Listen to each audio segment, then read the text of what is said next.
let's talk about the should police. Today's word vitamin is on that word should. Now,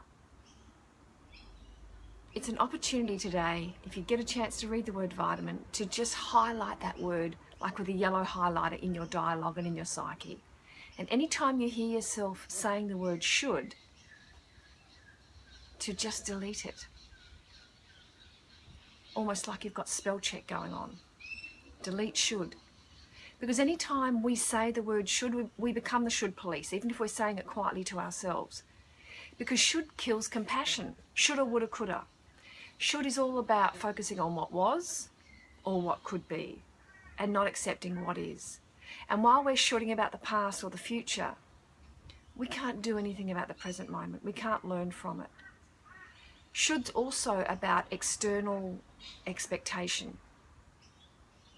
Emotional preferences we all have, but none of us are saints. And so, there are times where we get it wrong, or we stuff up, or we're tired, or we just can't be fucked. We just can't be bothered being perfect and appropriate. So we don't do what we should do. However, in those moments, more than any other time, we need compassion. So if you've got somebody in your life that's shoulding on themselves, should, shame, and shitting on yourself all go together. They all hold hands like on a daisy chain. Should, shame, shitting on ourselves. So just delete the lot. There's a beautiful saying.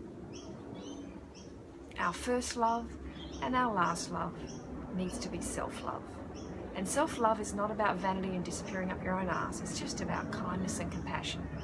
And whilst we're shooting on ourselves, kindness and compassion are out the door. Because there's no gentleness, there's no humour, there's no learning or growth, there's just shame. So, how do you go with that word? Is it something that you could delete a little bit more? And you don't want to should somebody for shoulding either. You shouldn't should me. So if you've got somebody in your midst that is shoulding you, and they've got their should police badge on, just perhaps tap them on the shoulder with kindness and compassion, or just bring them back into the here and now if they're focused on what should have happened or what could have happened, and just say, I'm doing my best right here, right now. And if you can say that with compassion for yourself, even if they don't agree with you, it doesn't matter. You can just reboot a bit of kindness, gentleness, and human imperfection into the moment. I hope that's useful.